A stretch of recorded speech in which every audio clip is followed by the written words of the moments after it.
수고하고 무거운 짐진 자들아 다 내게로 오라. 내가 너희를 쉬게 하리라. 나는 마음이 온유하고 겸손하니 나의 멍에를 메고 내게 배우라. 그리하면 너희 마음이 쉼을 얻으리니 이는 내 멍에는 쉽고 내 짐은 가벼움이라 하시니라. 아멘. 경배 찬송 36장 다 함께 찬송하겠습니다.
사도신경으로 신앙을 고백하도록 하겠습니다.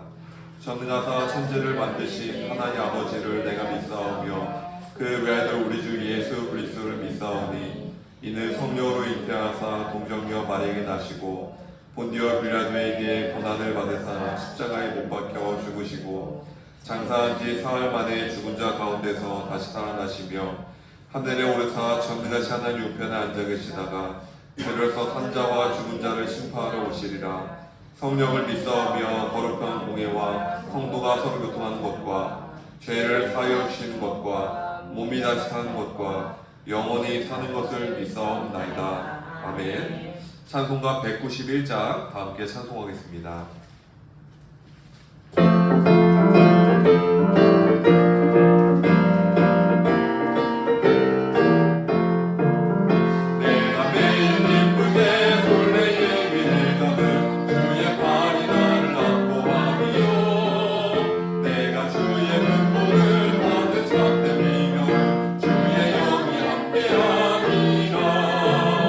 성령이 계시네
한번 교독하도록 하겠습니다.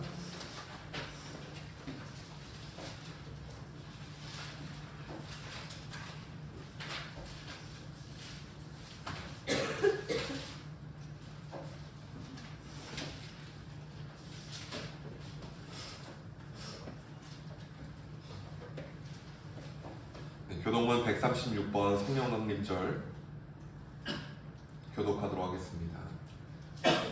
그 후에 내가 내 영을 만민에게 부어주리니 너희 자녀들이 당의 일을 말할 것이며 너희 늙은이는 꿈을 꾸며 너희 젊은이는 이상을 볼 것이며 그때 내가 또 내 영을 남종과 여종에게 부어줄 것이며 내가 이적을 하늘과 땅에 베풀리니 곧 피와 불과 연기 기둥이라. 여호와의 크고 두려운 날이 이르기 전에 해가 어두워지고 달이 핏빛같이 변하려니와 누구든지 여호와의 이름을 부르는 자는 구원을 얻으리니 이는 나 여호와의 말대로 시온산과 예루살렘에서 피할 자가 있을 것이며 남은 자 중에 나 여호와의 부름을 받는 자가 있을 것이니라. 아멘. 찬송가 635장 주기도문 함께 믿음으로 고백하겠습니다.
하나님의 말씀 함께 보도록 하겠습니다. 오늘 말씀 구약성경 민수기 11장 24절에서 29절까지의 말씀 함께 보도록 하겠습니다.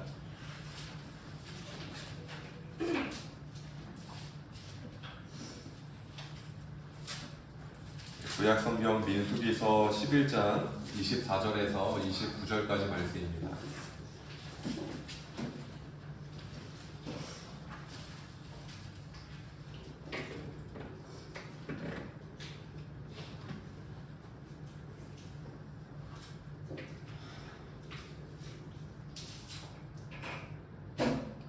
(24에서 29절까지) 말씀 함께 읽겠습니다. 모세가 나가서 여호와의 말씀을 백성에게 알리고 백성의 장로 70인을 모아 장막에 둘러 세우매 여호와께서 구름 가운데 강림하사 모세에게 말씀하시고 그에게 임한 영을 70 장로에게도 임하게 하시니 영이 임하실 때에 그들이 예언을 하다가 다시는 하지 아니하였더라. 그 기명된 자 중 엘다시라 하는 자와 메다시라 하는 자 두 사람이 진영에 머물고 장막에 나아가지 아니하였으나 그들에게도 영이 임하였으므로 진영에서 예언한지라. 한 소년이 달려와서 모세에게 전하여 이르되 엘다과 메다시 진중에서 예언하나이다 하매 택한 자 중 한 사람 곧 모세를 섬기는 눈의 아들 여호수아가 말하여 이르되 내 주 모세여 그들을 말리소서. 모세가 그에게 이르되 네가 나를 두고 시기하느냐. 여호와께서 그의 영을 그의 모든 백성에게 주사 다 선지자가 되게 하시기를 원하노라. 아멘.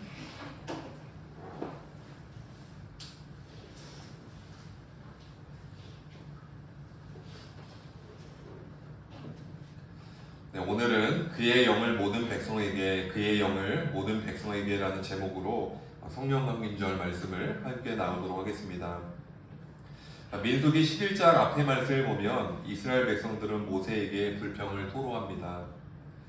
우리가 애굽에서 나와서 만나를 먹었지만 그러나 이제 고기가 없다고 불평을 하는 것입니다. 그러니까 이스라엘 백성들은 출애굽을 해가지고 사실 애굽 안에서 노예였지만 그래도 의식주는 해결이 되잖아요.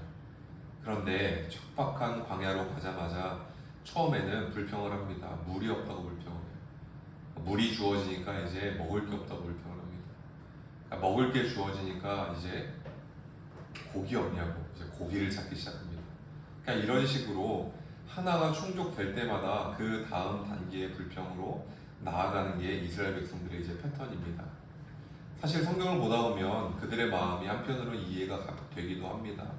우리도 마찬가지인 것 같아요. 우리도 하나가 만족되면 그 다음을 바라보고 또 하나가 충족되면 그 다음을 이렇게 바라보잖아요. 그래서 태도가 불평하면서 바라보는 게 아니라 그래도 여기에 감사하면서 소망을 두는 그런 태도가 좀 더 지혜롭지 않은가라는 생각을 해보게 됩니다. 민수기 11장 5절 말씀을 보면 이스라엘 백성들은 애굽에 있었을 때를 회상합니다. 그러니까 출애굽하자마자 애굽에 있었으면 그래도 떡이라도 배불리 먹었는데, 그리고 또 오늘 민수기 11장 5절 말씀을 보면 뭐라고 회상을 하냐면 애굽에서 이런 맛있는 것들을 우리가 먹었었는데 이러한 회상을 하게 돼요. 저도 이제 군대에 처음 입대해가지고 훈련소 생활을 하는데 입대하기 전에 정말 인생의 최고 몸무게를 찍고 갔습니다. 가면 먹지 못하니까 미리 먹고 가자.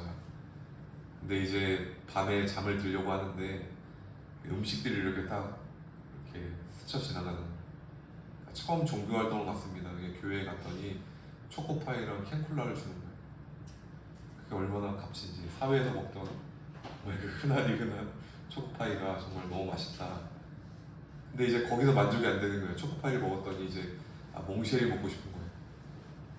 같이 이제 그 내무반에 있던 친구들이 타종교에 가는 친구들이 있어요. 근데 여기는 몽쉘을 준대 이래가지고 저는 이제 어쨌든 목회자고 신학생이었고 크리스찬이니까 거기에 흔들리지 않고 끝까지 이제 초코파이로 만족을 했는데 네. 자꾸 이제 초코파이를 탐하면 그 다음에 무엇인가 몽쉘을 탐하게 돼요. 우리의 마음이 그렇구나라는 걸 그때 깨닫게 됐습니다. 이스라엘 백성들이 광야 생활을 하는데 음식이 해결됩니다. 물이 해결됩니다. 그랬더니 이제 고기가 먹고 싶다. 모세한테 불평을 하는 거예요. 모세는 이스라엘 백성들이 끊임없이 불평을 하니까 계속해서 불편한 게 많잖아요. 불평을 하고 또 수많은 백성들을 인도해야 한다는 그 심리적인 중압감 때문에 많이 힘들어했습니다. 그래서 오늘 민수기 11장 말씀이 어떠한 맥락이냐면 모세를 도와서 함께 동역을 할 그런 중간 지도자를 하나님께서 세우도록 허락을 하십니다. 그래서 70명의 장로를 세우도록 하는 그 장면이 민수기 11장 말씀에 나타납니다. 그리고 오늘 본문 말씀은 뭐냐면 모세가 그 하나님 말씀에 순종해가지고 70명의 장로를 회막 앞으로, 하나님 앞으로 서게 하는 것, 그리고 인준을 받는 것이 오늘 본문 말씀의 내용입니다. 민수기 11장 16절 말씀을 보면 하나님께서 모세에게 이렇게 말씀하십니다. 이스라엘 노인 중에 네가 알기로 백성의 장로와 지도자가 될 만한 자 70명을 모아 내게 데리고 와 회막에 이르러 거기서 너와 함께 서게 하라. 아멘. 모세는 하나님의 말씀대로 이스라엘 백성 가운데 70명의 장로를 선출을 했습니다. 그리고 70명의 장로를 데리고 회막 앞으로 하나님의 전 앞으로 나아갔습니다. 민수기 11장 24에서 25절 말씀 함께 읽겠습니다. 24에서 25절입니다.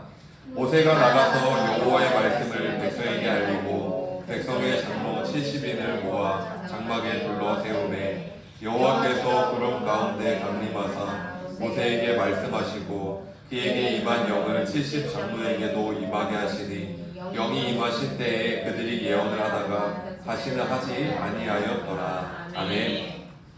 하나님께서는 회막에서 모세와 함께 나온 70명의 장로들에게 하나님의 영을 부어줬습니다. 특별히 그 거룩한 영, 성령님을 부어 주었습니다. 민수기 11장 25절 처음부터 중간까지의 말씀을 보면 이렇게 기록되어 있습니다. 여호와께서 구름 가운데 강림하사 모세에게 말씀하시고 그에게 임한 영을 70 장로에게도 임하게 하시니. 아멘. 그러니까 모세에게 임한 영을 70 장로에게도 임하게 했다. 그러니까 구약 시대에 많은 인원이 성령의 임재를 경험한 사건이 오늘 민수기 11장 말씀에 기록이 되어 있고요. 그리고 25절 끝의 말씀을 보면 영이 임하신 때에 그들이 예언을 하다가 다시는 하지 아니하였더라. 그러니까 예언을 했습니다. 70명의 장로가 예언을 했는데 지속되지는 못했어요. 왜냐하면 아직 신약 시대가 이르지 않았기 때문에 그 은사가 지속되지는 못했지만 잠시나마 예언을 단체로 했던 그런 사건이 오늘 민수기 11장 25절 말씀에 기록이 되어 있습니다. 그러니까 성령님이 압도돼가지고 그 은사를 체험한 놀라운 일들이 민수기 11장 25절에 기록되어 있는 것을 우리가 보게 됩니다.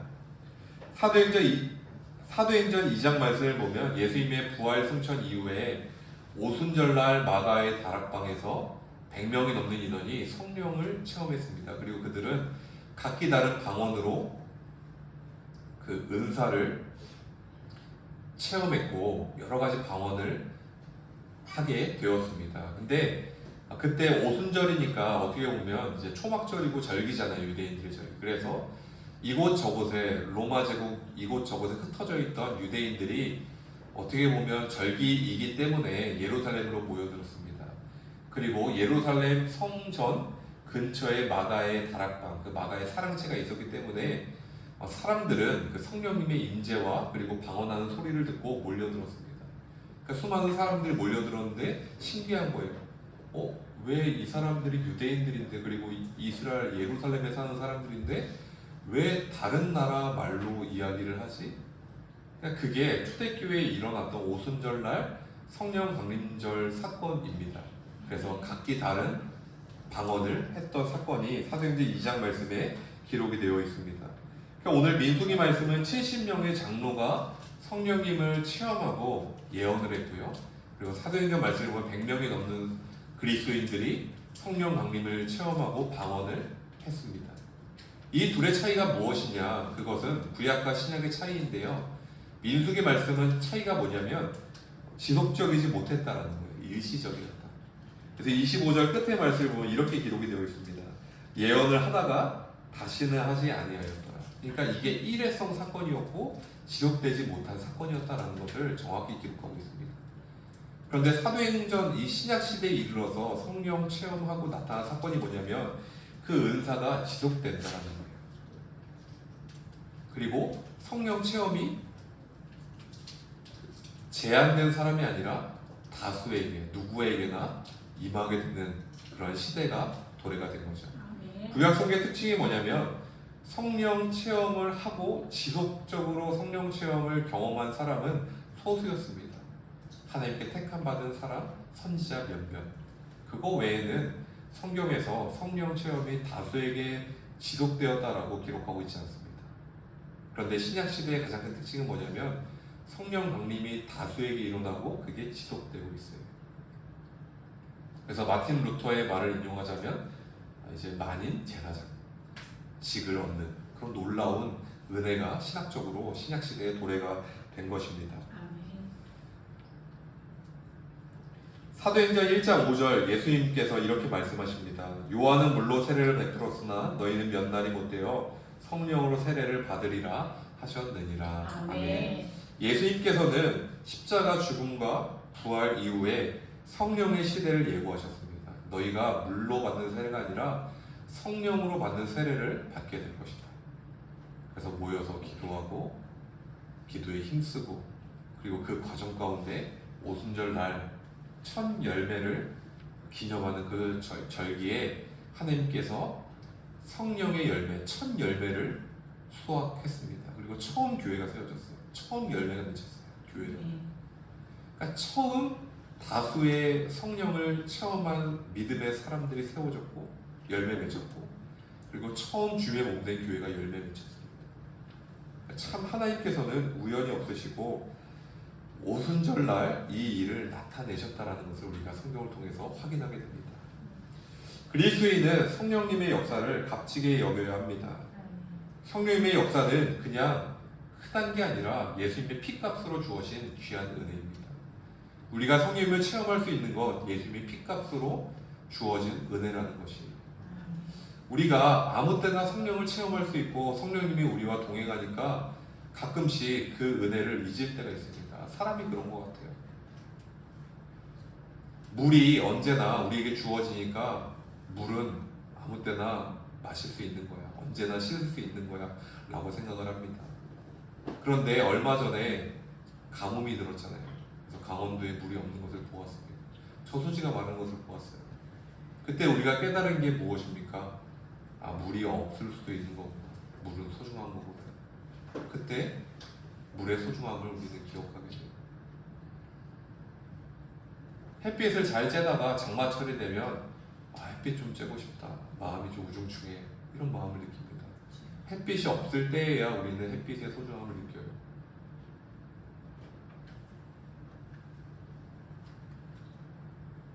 미세먼지가 껴서 숨을 밖에 가서 편히 못 쉬어요. 그때 우리가 깨닫는 게 뭡니까? 숨 좀 편하게 쉬고 싶다. 공기가 소중하구나.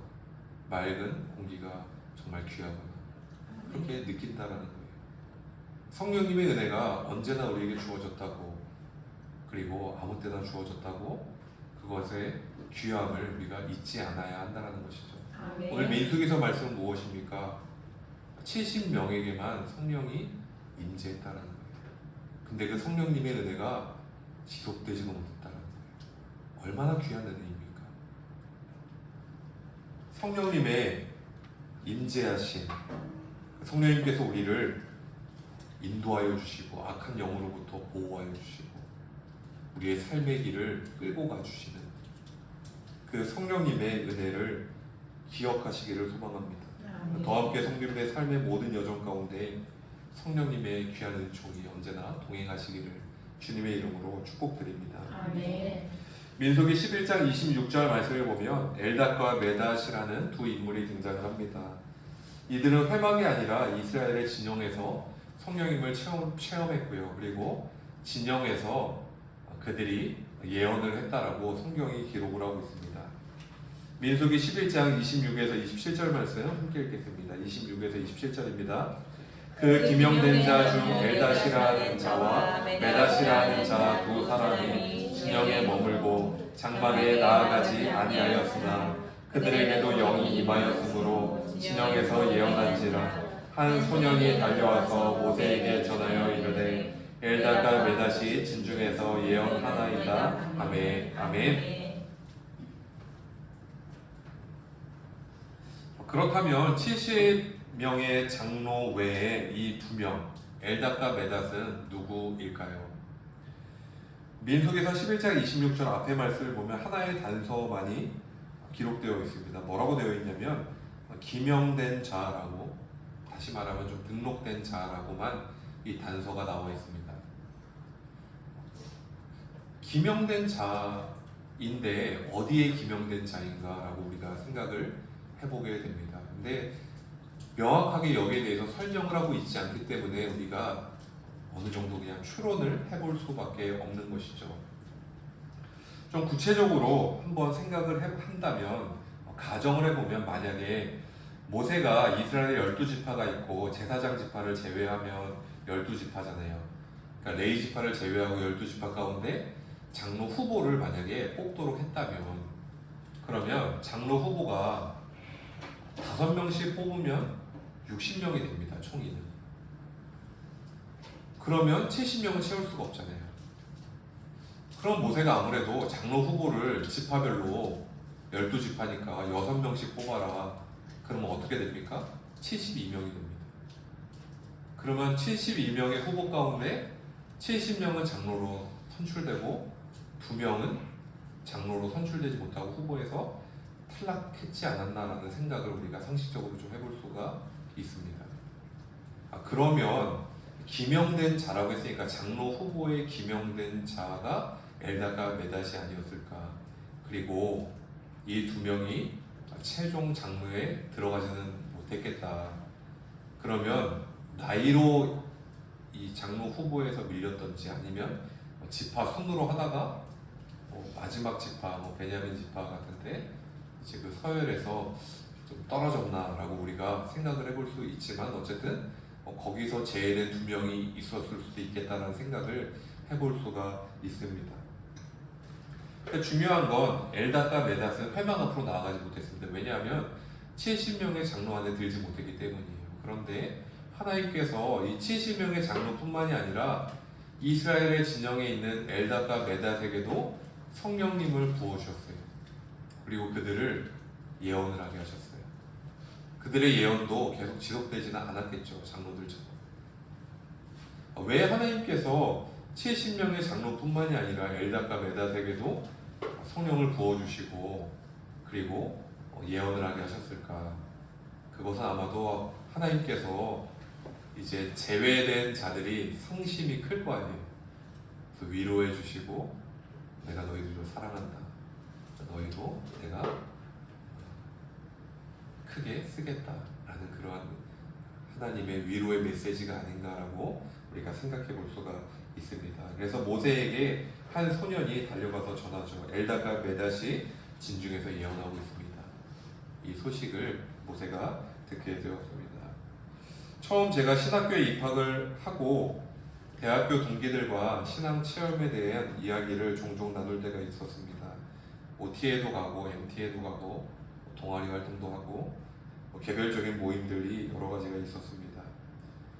그래서 자주 나눈 건 아닌데 가끔 그렇게 기회가 될 때가 있어요. 이렇게 모여가지고 이렇게 밤에 이야기를 하다 보면 그런 신학생들이니까 신앙에 관련된 이야기들을 하게 되었습니다. 근데 참 놀라운 게 뭐냐면 다양한 신학생들이 있는데 삶이 다 다르잖아요. 사람 환경도 다르고 신기한 건 주님 만난 경험도 다 다르더라고요. 살아온 환경도 다르고 주님 만난 경로도 다르고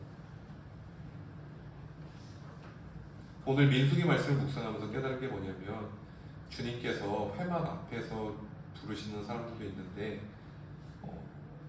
다메섹으로 가는 도상에서 바울이 핍박자로 갔잖아요. 박해자를 부르시는 주님이시기도 하시고 또 엘다가 메닷은 장로 70인에 못 들었잖아요.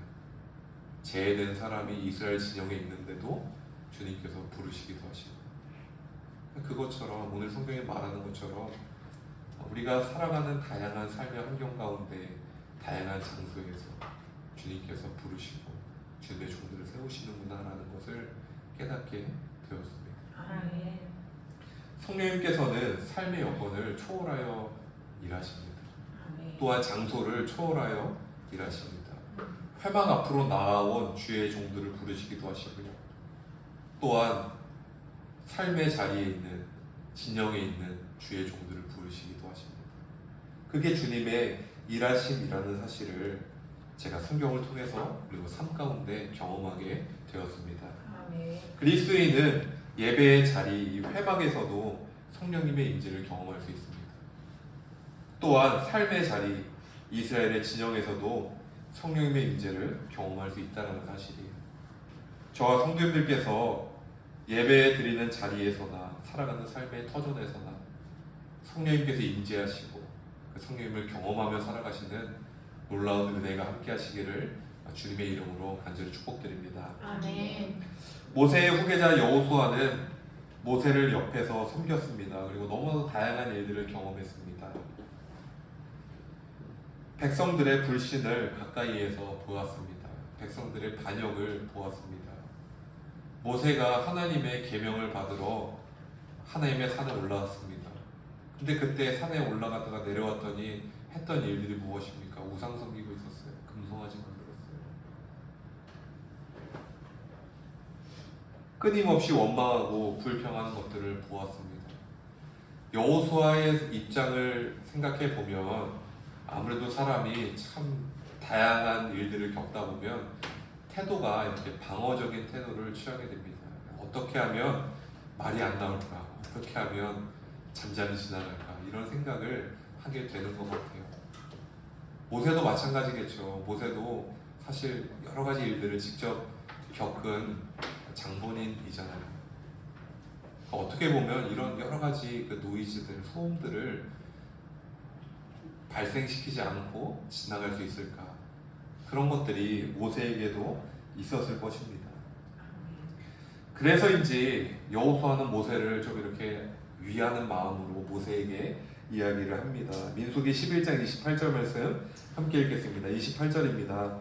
택한 자 중 한 사람 곧 모세를 섬기는 눈의 아들 여호수아가 말하여 이르되 내 주 모세여 그들을 말리소서. 아멘.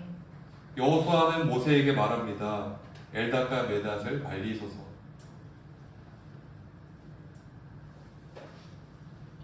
회막이 아니라 모세 앞이 아니라 이스라엘의 진영에서 예언을 하고 있는 엘닷과 메닷을 예언을 하지 못하게 빨리 말려야 한다고 여호수아가 이야기를 하는 것입니다.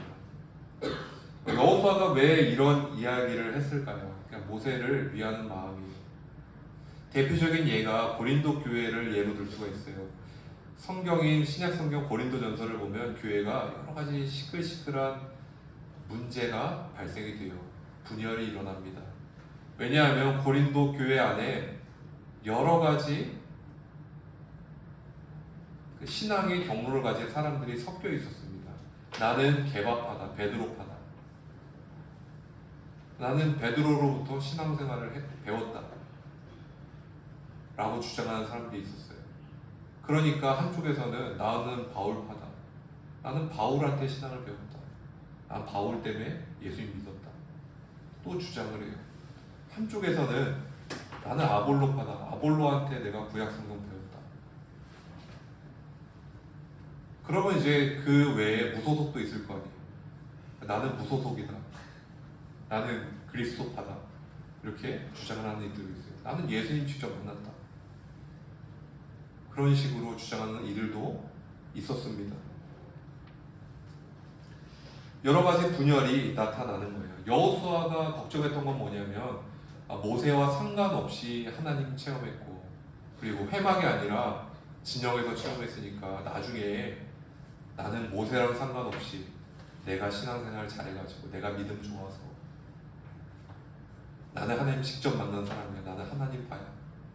이러면서 모세의 지도력이나 아니면 모세의 영적 권위를 계속 위협하는 일이 나중에 발생할지도 모릅니다. 빨리 이거를 제압해야 합니다. 그게 여호수아의 마음이었어요. 뭐 오늘날도 마찬가지죠. 분열이 없습니까? 다 있죠. 나는 어느 라인이다 이러면서 주장을 하잖아요. 나는 어디 출신이다 주장을 하잖아요. 나는 누구 제자다 주장을 하잖아요. 그러면서 분열하잖아요. 그게 성경에서나 그리고 오늘날 이 시대나 동일하게 일어난다라는 겁니다. 시대가 바뀌어도 이 사람의 내면의 편협함과 그리고 뻔함은 그대로 유지되는 것 같아요. 저도 오늘날 사회 현상을 보면서 사람이 경우의 수가 거기서 거기구나 하는 게 성경에 다 있었던 일들 다 지금 그렇게 반복하는구나 라는 생각을 늘 해보게 되는 것 같습니다. 여호수아는 모세를 참 아꼈습니다. 곁을 지켰고요. 그리고 여호수아가 늘 회막을 지켰어요. 그만큼 모세에게 어떻게 보면 하나님에게 충성된 그런 자신의 직을 감당했던 것을 우리가 성경을 통해서 보게 됩니다. 모세를 위하는 마음으로 민수기 11장 28절 끝에 보면 이렇게 말합니다.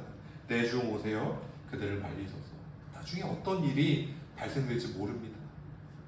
빨리 지금 싹을 제거해야 됩니다. 이렇게 여호수아가 모세에게 이야기를 하는 것입니다. 이때 모세가 여호수아에게 말합니다. 민수기 11장 29절 말씀 함께 읽겠습니다. 29절입니다. 모세가 그에게 이르되 네가 나를 두고 시기하느냐 여호와께서 그의 영을 그의 모든 백성에게 주사 다 선지자가 되게 하시기를 원하노라. 아멘. 모세가 여호수아의 마음을 알았습니다. 그 마음을 어떻게 몰랐겠습니까? 그 위하는 마음을 잘 알았죠. 그래서 뭐라고 하냐면 네가 나를 위해서 시기하느냐, 네 마음 내가 다 안다. 근데 그 마음 내가 더 잘 알지 않겠냐 라고 얘기를 하는 거죠. 그리고 모세가 내세운 게 뭐냐면 자신의 영적 권위나 자신의 지도력에 대한 도전이 아니라 나는 하나님의 뜻이 더 중요해 라고 여호수아에게 얘기를 해요. 그래서 뭐라고 얘기를 하냐면 민수기 11장 29절 중간부터 끝까지의 말씀을 보면 모세가 이렇게 말을 합니다. 여호와께서 그의 영을 그의 모든 백성에게 주사 다 선지자가 되게 하시기를 원하노라. 아멘. 모세는 이미 알고 있었어요. 하나님의 뜻은 모든 백성에게 하나님의 영이 부어지는 것. 아멘. 모두가 하나님의 선지자, 주의 종이 될 수 있는 가능성이 있는 시대. 그러니까 모세는 하나님의 계명을 받은 사람이지만 그 계명을 지켜내고 수호하는 데 관심이 있는 게 아니라 하나님의 뜻이 어디로 가고 있는지를 봤어요. 그러니까 모세는 이미 무엇을 봤습니까? 신약 시대를 내다보고 있었어요. 모든 백성이 주의 영을 받는 것. 아, 성령의 시대가 도래하는 것이 하나님의 뜻이구나라는 것을 알고 있었습니다. 아멘. 하나님께서는 모세를 통하여 성령 강림 사건을, 그 오순절 마가의 다락방에서 일어났던 사건을 예표하셨습니다. 70명의 장로를 통하여 미리 하나님의 뜻을 드러내셨어요. 하나님께서는 구약의 선지자들을 통하여 성령 강림 사건을 예언하셨습니다. 요엘 선지자가 이렇게 예언합니다. 요엘 2장 28절 말씀을 보면 이렇게 기록되어 있습니다. 그 후에 내가 내 영을 만민에게 부어주리니 너희 자녀들이 장래일을 말할 것이며 너희 늙은이는 꿈을 꾸며 너희 젊은이는 이상을 볼 것이며. 아멘. 근데 제가 이 요엘서 말씀을 읽을 때마다 참 아름다운 게 뭐냐면 28절의 끝의 말씀을 보면 이렇게 예언하고 있어요. 너희 젊은이는 이상을 볼 것이며. 젊은 사람이 이상을 본다는 건 아름다운 거고요. 또 하나 늙은이가 꿈을 꾼대요. 늙은이가 꿈을 꾼다는 것 정말 이상적인 겁니다. 꿈이 무엇입니까? 어르신들한테 안 묻거든요. 하나님의 비전, 놀라운 꿈이 꾸어진대요. 성령님께서 임하시면 이상을 볼 수 없는 시대 가운데 젊은이가 이상을 보고요. 그리고 꿈이 무엇이야? 꿈은 과거 일이지. 그게 아니라 현재 꿈을 꾸는 그 놀라운 성령님의 살아 역사하심이 나타난다는 것이죠. 아멘. 사도행전 말씀을 보면 예수님의 제자들과 예수님을 따르는 수많은 사람들은 성령 강림을 기점으로 예수님에 대한 분명한 믿음을 갖게 되었습니다. 그러니까 믿음의 열매가 맺혀졌어요. 예수가 누군가? 예수는 그리스도시요 살아계신 하나님의 아들이시니. 아멘. 유대교 지도자들이 예수님의 제자들을 그리고 수많은 그리스도인들을 흔들었지만 흔들리지가 않는 거예요. 말을 안 듣는 거예요.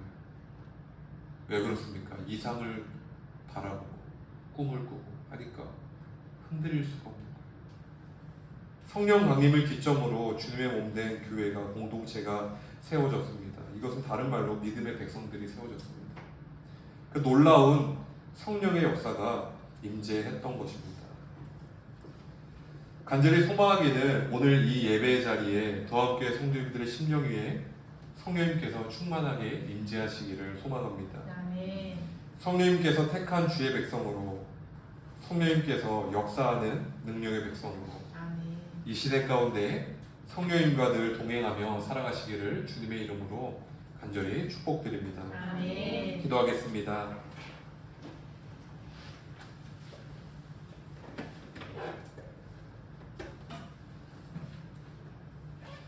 모든 백성에게 하나님의 영을 부어주시기를 원하시는 여호와 하나님, 하나님의 계획대로 예수님의 십자가 죽음과 부활 이후에 성령님의 시대가 이 땅에 도래되었음을 고백합니다. 성령님으로 말미암아 저희의 믿음이 시작되었고, 성령님의 계획으로 말미암아 주님의 몸된 교회가 세워졌음을 고백합니다. 더함교회 성도님들의 삶의 여정 가운데 성령님께서 임재하여 주셔서 꿈을 꾸며 이상을 바라보는 놀라운 은혜가 있게 하여 주옵소서. 그 삶 가운데 성령의 능력으로 말미암아 능히 세상을 이기게 하시고, 이 시대 가운데 가야 할 길과 또한 맡아야 할 사명이 무엇인지를 바라볼 수 있는 눈을 허락하여 주옵소서. 오늘 이 시간 성령 강림절 예배를 드립니다. 이 예배 가운데 성령님께서 임재하여 주셔서 저희의 마음이 뜨거워지고 저희의 마음이 주님을 더욱더 갈망하게 되는 놀라운 은혜가 덧입혀지게 하여 주옵소서. 삶의 모든 여정과 순간순간을 주님께 다 맡깁니다. 주님, 임재하여 주옵소서. 붙잡아 주옵소서. 이 모든 기도 예수님의 이름으로 기도드립니다. 아멘. 이 시간에는 봉헌차서 50장 1절 다 함께 찬송하면서 드려진 예물 봉헌 드리도록 하겠습니다.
봉헌 기도 드리겠습니다.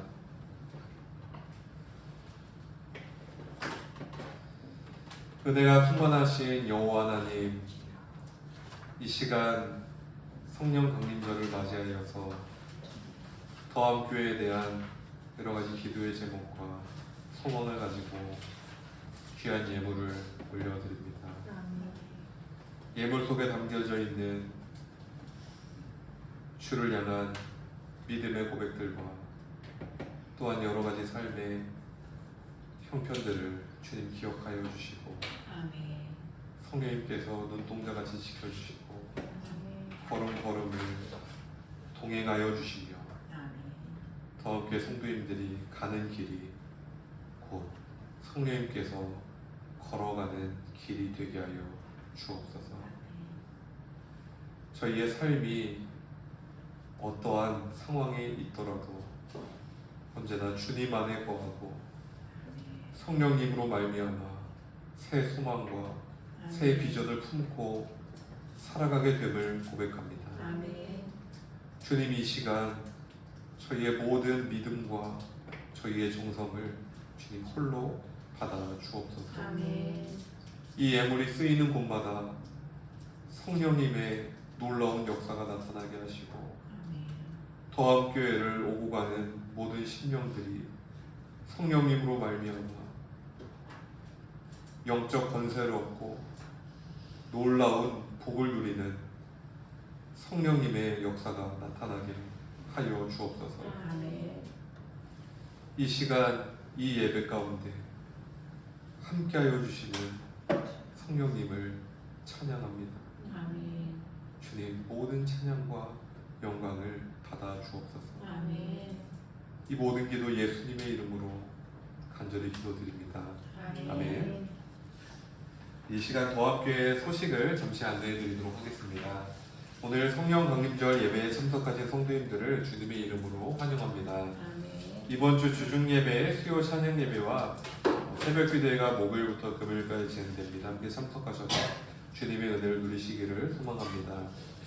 서울 남면의 체육대회가 5월 26일 화요일부터 27일 수요일까지 강원도 홍천에서 있습니다. 잘 다녀오도록 하겠습니다. 성령 강림절을 맞이해서 더함교회에서 작은 선물을 준비했습니다. 가정별로 수령하시기를 바랍니다. 관악서지방 웨슬리 회심위원 연합성회가 은혜 아니면 이라는 주제로 오늘 24일 주일 오후 2시 30분에 신림 감리교회에서 황성수 목사님께서 말씀을 전해주십니다. 혹시 시간이 되시면 참여하셔서 큰 은혜 누리는 시간 되기를 소망합니다. 5월 예배 일정표입니다. 일정 확인 바랍니다. 더함교회 봉헌 명단입니다. 혹시 누락되거나 잘못 기재된 성도님 계시면 저에게 말씀 부탁드립니다. 이어서 찬송가 185장 다 함께 찬송한 후에 축복 기도로 오늘 예배를 마치도록 하겠습니다.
지금은 우리 주 예수 그리스도의 은혜와 하나님 아버지 아껴없는 사랑하심과 성령님의 친밀한 동행하심이 더함교회 위에 더함교회 성도님들의 삶의 여정과 가정 위에 더함교회를 섬기는 여러 손길들 위에 언제나 함께 하시기를 간절히 축원하옵나이다.